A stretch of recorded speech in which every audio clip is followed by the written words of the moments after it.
할렐루야. 오늘은 부활절입니다.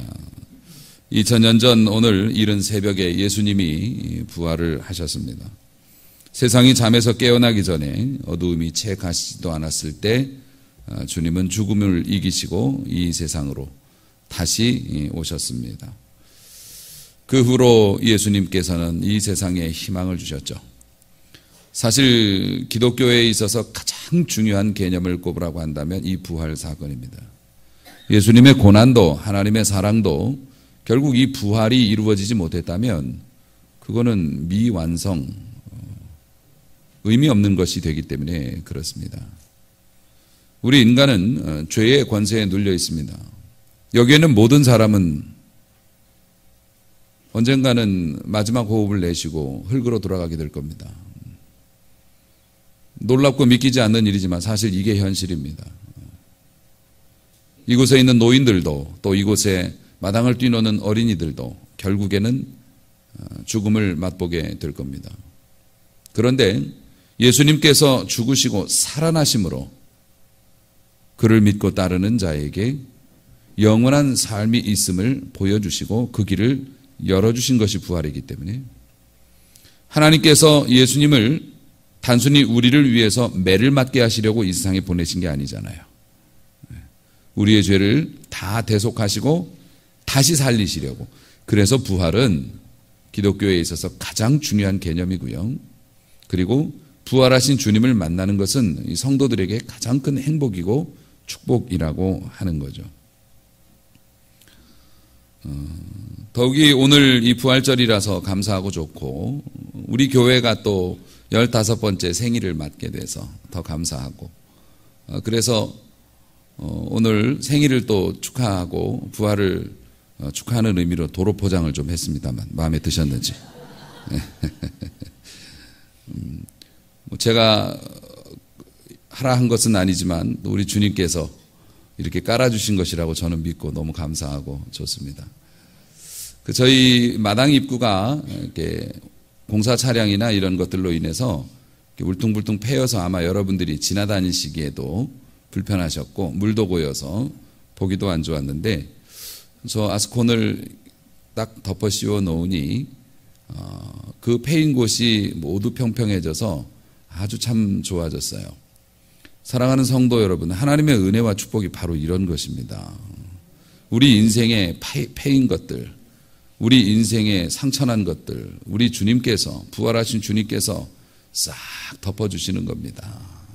덮어주셔서 옛일을 잊게 만들어주시죠. 할렐루야. 단순히 예수님이라는 분이 죽으셨다가 살아나셨구나. 이것을 머릿속으로만 담고 있는 사람은 사실 이런 은택을 얻기가 힘들죠. 마치 이 포장이 된 길이 있는데 말이죠. 도로 포장이 됐군. 그러면서 뒷길로 다니는 사람은 그 포장된 게 무슨 의미가 있겠습니까? 그 길을 걸어 다녀야 의미가 있는 것이죠. 우리 주님이 죽으시고 살아나신 것을 머리로 아는 것이 아니라 이걸 경험으로 알아야 되는데요. 사실 우리 교회가 이 상현동에 세워져서 평탄치 않은 세월을 살아왔음은 우리 모두가 알고 있습니다. 그런데 너무 놀라운 것은 죽지 않아요. 쓰러지지 않아요. 어떤 일이 있어도 하나님의 교회는 하나님의 교회입니다. 왜냐하면 생명의 주님이 지켜주시기 때문에 그렇습니다. 인간으로 보면 몇 번을 잘못돼도 잘못됐을 테지만은 우리 부활하신 주님이 그 생명으로 믿는 자들을 지켜주시니 이렇게 아름다운 날을 봅니다. 이렇게 귀한 날을 또 보게 되고요. 여러분들도 주님을 의지하고 부활하신 주님을 생각하면서 그 주님을 의지하고 인내하거나 또 도전할 때 여러분 꿈과 같은 날을 보게 될 줄로 믿으시기를 바랍니다. 사랑하는 성도 여러분, 그 부활하신 주님께서 제자들을 만나시는 장면이 오늘 이 본문의 장면입니다. 이 본문의 장면을 보면서 우리가 신앙생활을 하면서 주님으로 인해서 부활하신 주님으로 인해서 얻을 수 있는 은택이 뭔지 그거를 여러분들 한번 확인을 하려고 하는 건데요. 19절에 보니 제자들이 문을 걸어 잠그고 숨어 있었습니다. 이유는 유대인들이 무서워서요. 요즘에도 우리가 문을 걸어 잠그고 숨어 있는 경우가 있습니다. 사람이 무서워서, 혹은 빚쟁이가 무서워서, 상처받는 게 무서워서, 비교당하는 게 무섭고, 그렇죠. 누가 나의 약한 모습을 볼까 무서워서 몸과 마음의 문을 걸어 잠그고 있을 때가 많습니다. 그런데 여러분, 갑자기 예수님이 찾아오셨어요. 참 신기한 것은 예수님이 인성과 신성을 동시에 가지셨지 않습니까?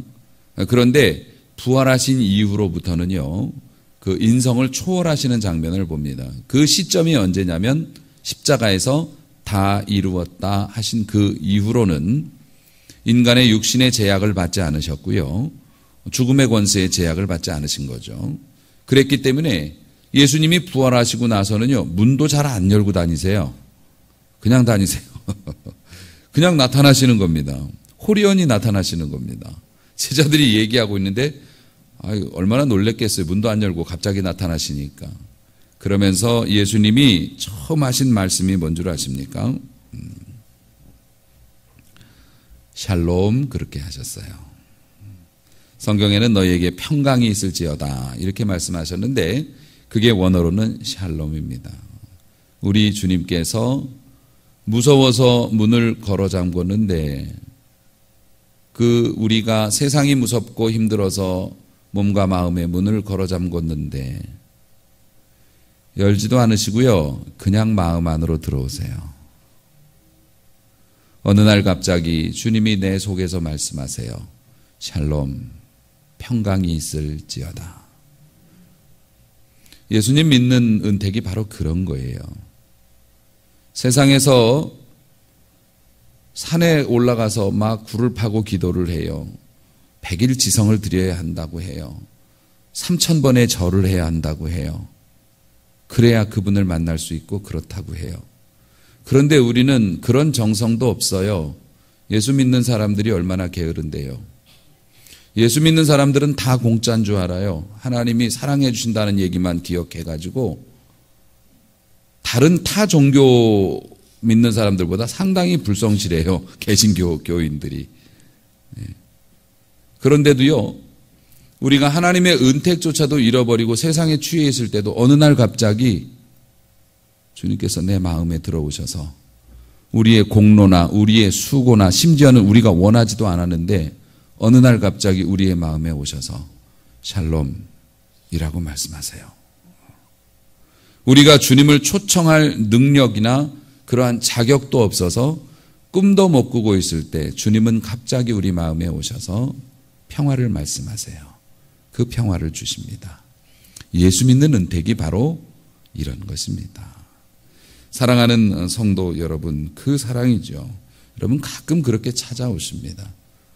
여러분이 절대로 신앙적이지 않은 곳에 있을 때에도 가끔 주님이 우리의 마음에 들어오셔서 말씀을 해 주셔서 우리들이 절망하고 우리들이 고통스럽고 기도도 못할 그런 힘든 상황인데도 주님께서 가끔 오셔서 만져주시거든요. 여러분, 부활하신 주님이시기 때문에 그게 가능하신 거고요. 부활하신 주님을 섬기고 살아가는 우리들이기 때문에 입을 수 있는 혜택인 거죠. 그런데 지금 요한복음이지만 누가복음에도 요 같은 기사가 나오는데 거기에 보면 저희가 놀라고 무서워하여 그 보는 것을 영으로 생각하는지라. 이게 점잖게 얘기했지만 귀신인 줄 알았다는 뜻입니다. 너무 놀란 거죠. 죽었다고 하셨는데 살아나셨다, 시체가 없어졌다라는 소문은 들었지만 실제로 못 본 분들이 있었기 때문에 내 눈으로 보기 전에 믿을 수가 없는 거죠. 그런데 갑자기 나타나셔가지고 샬롬 하니까 얼마나 놀랬겠어요. 영으로 생각했다, 귀신으로 봤다, 질겁을 했다는 거죠. 그런데 두려움에 떠는 제자들을 안심을 시키시느라고 또 예수님은 손을 보여주세요. 귀신 같아? 나 여기 못자국 있는 거 봐. 여기 상처 있는 거 봐. 나 귀신 아니야. 주님이 그렇게 또 친절하게 달래주신단 말이에요. 그러면서 계속 평강을 선포하고 계세요. 19절에도 있고요, 21절에도 너희에게 평강이 있을지어다 라고 말씀을 해 주시거든요. 사랑하는 성도 여러분, 믿으시기를 바라요. 여러분, 주님이 여러분의 공포를 쫓아내어 주십니다. 주님이 여러분의 마음에 오셔서 샬롬, 평강이 있을지어다 라고 명하시면 여러분, 여러분의 마음속에 있는 도저히 내가 이기지 못할 그 걱정과 두려움과 아픔과 상처가 씻겨 나가는 줄로 믿으시기 바랍니다. 그러면 목사님, 저희가 따로 이렇게 원하지 않아도, 요청하지 않아도, 그렇게 산에 올라가서 기도하지 않아도, 열심히 봉사하지 않아도 이렇게 오시겠네요. 오시죠. 당연히 오십니다.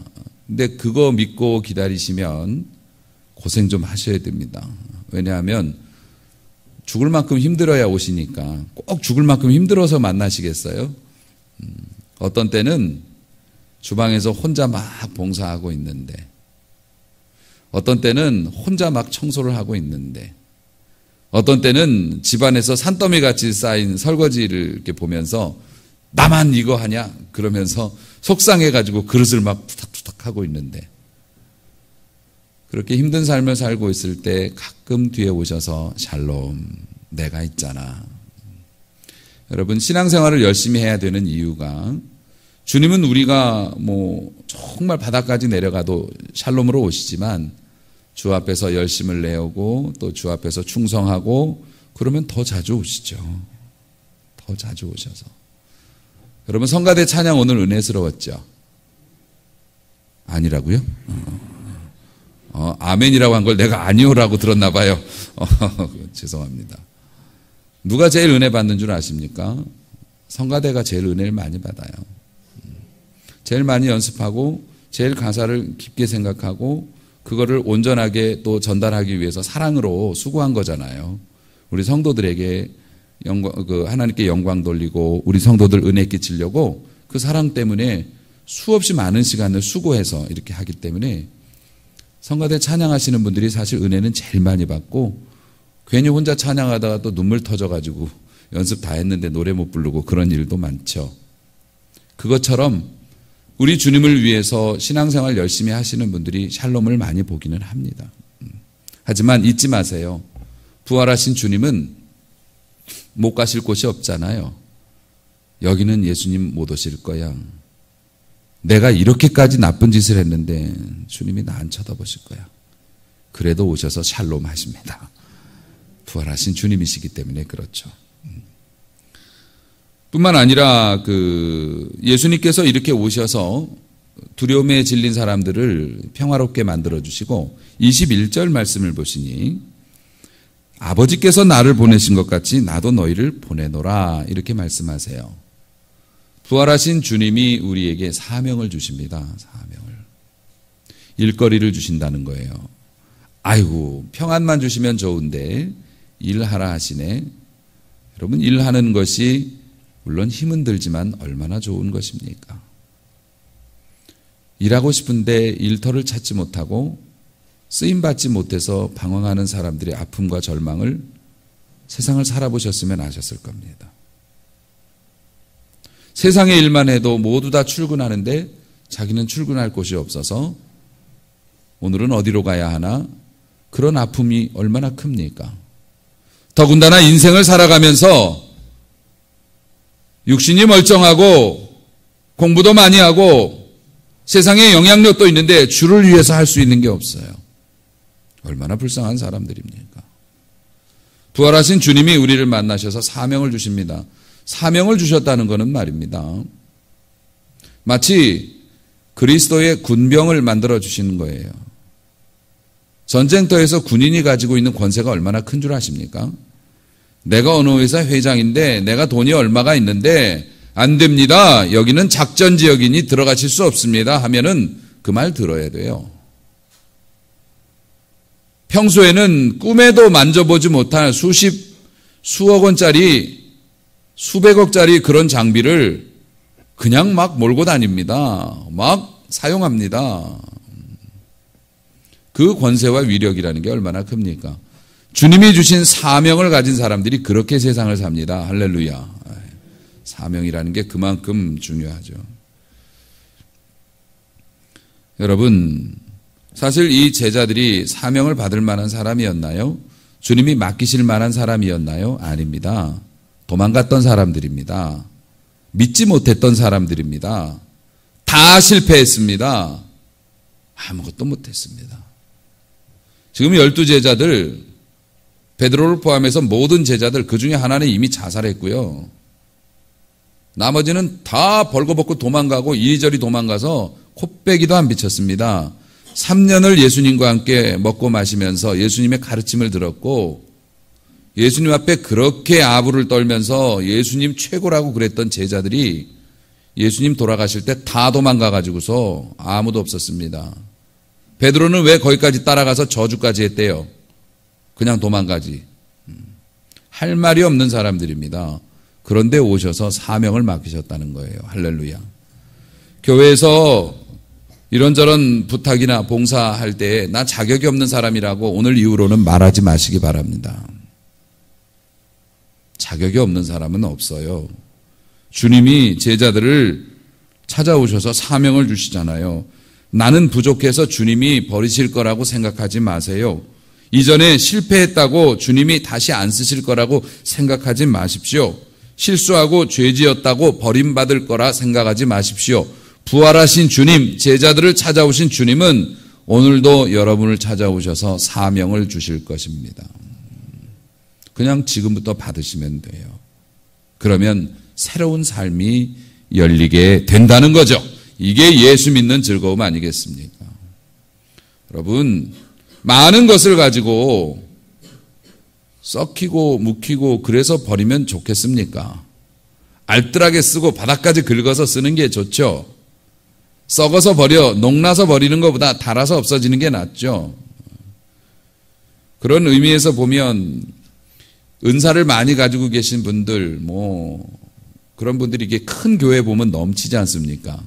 너무 아까운 거죠. 본인이 하나님 앞에 받은 재능과 은사, 여러 가지 그러한 좋은 것들을 왜 거기서 줄을 서가지고 순서 기다리면서 세월을 보내냐고요. 이 아까운 시간을. 내가 쓰임받고 내가 사용될 수 있는 곳에 가서 오늘 있는 걸 다 퍼내야지 또 맑은 물이 나올 텐데. 할렐루야. 그래서 우리 교회 성도님들이 아주 최고라고요. 아주 바닥까지 긁어서 쓰거든요. 우리 교회는 아주. 없으면 그냥 또 파서라도 그냥 1인 몇 역을 하시는데 너무 감사한 일이죠. 축복 많이 받으시기를 주님의 이름으로 축원합니다. 뿐만 아니라 우리 주님께서 22절 말씀을 보니 이 말씀을 하시면서 그들을 향하여 숨을 내쉽니다. 그러시고 성령을 받으라. 이렇게 바람을 불어주셨는지 성령을 받으라. 그게 원래 말입니다. 하나님께서 사람을 창조를 하시고 루아흐, 그 생명의 영을 그 코에 불어넣으셨다고 했어요. 그래서 개인적인 생각으로는 예수님께서 이제 부활하셔가지고서 육체를 이제 올라가셔야 되니까 육체를 쓸 일이 없으셔서 그 안에 있는 생기를 주셨나? 도로 반납하셨나? 이런, 왜 이렇게 호흡을 하셨을까? 그런데 사랑하는 성도 여러분, 결국 예수님께서 이렇게 하시고 승천하신 다음에 열흘 만에 이 땅에 성령의 임재의 사건이, 오순절 성령 강림 사건이 일어나게 되죠. 사랑하는 성도 여러분, 성령을 받는다고 하는 것은 우리가 마음의 평화를 누리거나 복음을 전파할 능력을 갖거나 세상에 나아가서 성공하거나 승리하거나 공부를 잘하거나 모든 일에 있어서 성령의 도우심이 절대적으로 필요해요. 우리 믿는 사람은 그래요. 그것이 반드시 있어야 해요. 여러분, 부활하신 주님의 그 입김, 그 성령의 기운이 병든 자에게 임하면 낫습니다. 누가 기적이 없다고 말합니까? 오늘도 기적은 일어납니다. 병든 자에게 주님의 호흡이 임하면 그 병이 나아가고요. 두려움에 떨고 있는 자에게 주님의 호흡이 임하면 그가 담대한 하나님의 사람으로 변화되고요. 누가 나에 대해서 나쁘게 말할까 봐 위축이 되어서 심지어 주님을 부정했던 자도 성령의 그 입김에 쏘이게 되니 주님을 위하여서 담대히 나아가 주를 위하여 고난받는 것을 영광과 즐거움으로 아는 사람으로 변화되고요. 사랑하는 성도 여러분, 그러므로 성령께서, 우리 주님께서 성령의 호흡을 우리에게 주실 때 들이마셔야 돼요. 들이마신다는 게 어떤 걸 의미할까요? 순종하는 게 들이마시는 겁니다. 예배입니다. 기도합시다. 전도합시다. 하나님의 말씀이 이것을 원하고 계십니다. 라고 할 때 순종하면 들이마시는 겁니다. 들이마시면 여러분이 변화되게 될 겁니다. 아무리 명약이라고 해도 먹지 않는 사람에겐 의미가 없는 것이죠. 여러분, 성령의 은혜를 들이마실 수 있는 기회가 많이 있습니다. 교회 안에. 순종하여서 변화된 삶을 맛보시기를 축원합니다. 사랑하는 성도 여러분, 그러면서 주님이 말씀하십니다. 너희가 누구의 죄든지 사하면 사하여질 것이고 누구의 죄든지 그대로 두면 그대로 있으리라. 이제 주님께서 한 가지 더 명령하십니다. 사랑하라. 우리는 나에게 잘해주는 사람 사랑할 수 있어요. 무관심한 사랑도 사랑할 수 있어요. 하지만 나를 나쁘게 보거나 나에게 해를 끼치는 사람까지 사랑할 능력은 없어요. 그건 인간의 상식이에요. 그런 사람을 사랑하면 바보라고 말해요. 그런데 주님이 우리에게 사랑의 능력을 주셨기 때문에 우리는 그래도 사랑할 수 있어요. 주님이 우리에게 원하는 것을 주시지 않아도 사랑할 수 있어요. 여러분 그거 많이 해보셨잖아요. 실망해서 주님 안 볼래요. 이제 저는 주님 안 따를래요. 그랬는데도 또 어느샌가 주님 앞에 나와서 주의 일을 하고 있는 나 자신.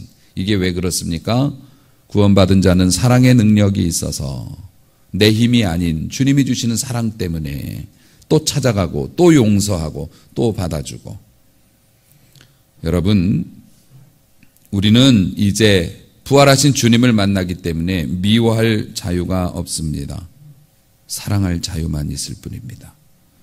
미워할 권세가 우리에게 없습니다. 용서의 권세만 우리에게 남아 있습니다.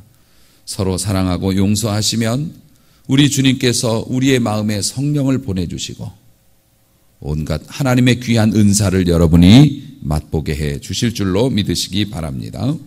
뿐만 아니라 마지막으로 부활하신 주님이 그 도마라고 하는 제자분이 그 이 말을 이렇게 너무 그렇게 좀 해서 말실수를 했어요. 그리고 또 본인이 성실하게 예배나 아니면 모임에 참석하면 좋은데 꼭 참석이 안 됐을 때 주님이 나타나셨단 말입니다. 우리 그런 모습 가끔 있잖아요. 본인이 없을 때 어떤 일이, 중요한 일이 일어나는데 도마가 뭔 일인지는 몰라도 제자들 다 모일 때 안 모였던가 봐요. 그런데 또 거기에 주님이 나타나셨네? 아니, 제자들이 봤다고 하지 않습니까? 주님을 보았다고 하는데 도마는 함께 있지 아니했어요. 24절을 보니. 그러면서 다른 제자들이 주님을 보았다 그러니 도마가 성격이 원래 좀 그랬는지 말실수가 있었습니다. 아니 그냥 나는 못 믿겠네 이러면 될 건데 말이 된다고 생각하냐? 주님 다시 내가 주님의 그 못 박힌 자리에 손을 넣어보고 이런 끔찍한 그 옆구리에 내가 손을 넣어봐야 내가 그러면서 과장법을 써가지고 얘기했는데 또 주님이 또 한 일주일 있다가 갑자기 또 나타나셔갖고 어디 넣어보셔 이러신 거 아닙니까? 얼마나 민망하겠어요. 그러면서 도마 같은 우리에게 예수님이 중요한 말씀을 주십니다. 너는 나를 본고로 믿느냐? 보지 못하고 믿는 자들은 복되도다. 사랑하는 성도 여러분, 그러면서 주님이 말씀하십니다. 믿음 없는 자가 되지 말고 믿는 자가 되라 말씀하셨어요. 오늘 우리에게 말씀하십니다. 주님이 눈에 보이지 않아도 주님의 살아계심과 주님의 능력과 주님의 권세를 증거하는 구름같이 둘러싼 허다한 증인들이 있는데 믿음이 없어서 나는 직접 주님을 눈으로 봐야 믿겠다고 하는 우리들에게 내가 이렇게 살 수밖에 없고 이렇게 게을렀고 이렇게 실망스러운 모습을 보인 이유는 주님이 나한테 섭섭하게 하셔서, 주님이 내 눈에 보였으면 내가 누구보다 열심히 했을 텐데, 다 거짓말입니다. 믿음이라 하는 것은 보이지 않는 것을 보는 것처럼 생각하는 것이 믿음입니다. 그리고 여러분에게 주신 믿음의 은사가 있는데 그 은사를 우리의 불성실함과 우리의 연약함이 그것을 퇴색시킨 것일 뿐이지, 사랑하는 성도 여러분, 어떤 형태로든지 간에 여러분은 다 믿음을 가지고 계신데 꼭 그런 체험을 해야만 믿겠다고 한다면 도마처럼 곤고한 삶을 면하기 어려울 것입니다. 믿는데도 말입니다. 하나님의 백성인데도 말입니다. 오히려 세상 사람들한테 욕먹고 주님께 야단맞고, 세상에 나가서 또 욕먹고 주님께 야단맞고. 사랑하는 성도 여러분, 부활하신 주님을 만나시기 바랍니다. 믿음 없는 자 되지 말고 믿는 자 되시기를 바랍니다. 그럴 때 슬픔이 떠나가고 두려움이 사라지고, 그 다음에 주님을 만나게 되면 의심이 없어지게 되고, 여러분의 삶에 사랑의 능력이 생기게 되고, 그래서 우리가 가서 누릴 영원한 천국이 이곳으로 출장 나와서 우리의 마음이 천국이 되고 우리의 가정이 천국이 되는 삶을 맛보게 될 줄로 믿습니다. 사랑하는 성도 여러분, 부활하신 주님을 광고지에서만 만나지 마시고 여러분의 가정에서도 만나시기 바라고, 여러분의 직장에서도 만나시기 바라고, 여러분이 눈물 흘리고 있는 그 자리에서도 부활하신 주님을 꼭 만나볼 수 있기를 바랍니다. 그 부활하신 주님의 놀라운 은총과 축복이 우리의 남은 삶 동안 영원하시기를 주님의 이름으로 축원합니다.